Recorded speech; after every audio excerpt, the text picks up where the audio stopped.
பண்ணுறதுக்கு பேசுகிறதுக்கு ஒன்றும் வரல எனக்கு. அந்த மாதிரி பாலா சார் படம் உங்களுக்கு தெரியும், ஒரு மாதிரி அதையும் தாண்டி லைக் அருண் விஜயனோட பெர்ஃபார்மன்ஸ் வந்து ஒரு வார்த்தை கூட பேசாமல், ஏன்னா இதை நான் சொன்னால் ஒரு ஸ்பாய்லர் மாதிரி இருக்கும், ஆனால் பட் நிறைய பேர் தெரிஞ்சிருக்கும். But extraordinary performance. ஏன்னா நீங்கள் வார்த்தைகளில் நீங்கள் வந்து ஒரு விஷயத்தை கன்வே பண்ணிட முடியும், ஒரு வார்த்தை கூட இல்லாமல் அந்த கண்ணில் அந்த பாடி லாங்குவேஜில் அவரோட பெர்ஃபார்மன்ஸ். ரொம்ப நாளாக சொல்லுவாங்கள்ல அருண் விஜய் அண்ணா வந்து ரொம்ப அண்டர் ரேட்டட் ஆக்டர், இதுக்கப்புறம் அந்த வார்த்தை சொல்ல மாட்டாங்க. அவர் பர்ஃபெக்ட் ஆக்டர், அவர் எப்பயுமே அதுதான். இன்னும் அவருக்கு இன்னும் வெயிட் கோ லாங், இன்னும் நிறைய அவர் வந்துகிட்டே இருக்கணுன்றதை நான் ப்ரே பண்ணிக்கிறேன். அண்டு ஹீரோயின் ஆகட்டும், அவங்களோட சிஸ்டர் நடித்த ரிதா வந்து அவங்க ஒரு நியூ வெல்கம். ரொம்ப ரொம்ப கஷ்டங்க அந்த சைன் லாங்குவேஜ் பேசிக்கிட்டே நடிக்கிறது, ஒரே நேரத்தில் ஒரே விஷயத்தை பண்ணுறது, 2 விஷயம் பண்ணுறது ரொம்ப கஷ்டம். அது ரொம்ப நல்லா பண்ணாங்க.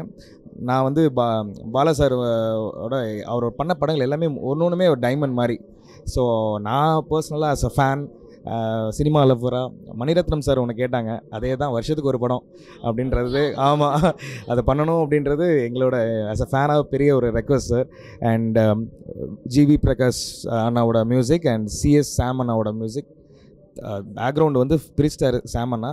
அண்ட் பாடல்கள் எல்லாமே சூப்பராக பண்ணியிருக்காங்க. அதில் நடித்த எல்லா காஸ்டிங்கும் மனசில் பதிகிற மாதிரியான பர்ஃபார்மன்ஸ், எல்லாமே எக்ஸ்ட்ராடினரி. டெஃபினட்டாக இந்த படங்கள்லாம் தமிழ் மக்கள் வந்து பார்த்து, டெஃபினட்டாக பாலா சாருக்கு எல்லோரும் வருவாங்க, அருண் விஜய் அண்ணாக்கு வருவாங்க. பட் இன்னும் இந்த பொங்கலில் வந்து அவங்க இந்த மாதிரி படங்களை, ஏன்னா அந்த வேர்ல்டு ஸ்டாண்டர்ட் ஃபிலிம்ஸ்லாம் அவர்கிட்ட தான் வரும். ஸோ அதனால் இதெல்லாம் நல்ல, ஆமாம், இதை பெரிய ஆல்ரெடி நல்ல பாசிட்டிவாக பிளாக் பஸ்டர் நியூஸ் தான் போயிட்டுருக்கு. அது இன்னும் பெரிய பிளாக் பஸ்டராக மக்கள் ஆக்குவாங்க நான் நம்புகிறேன். Thank you so much. தேங்க்யூ.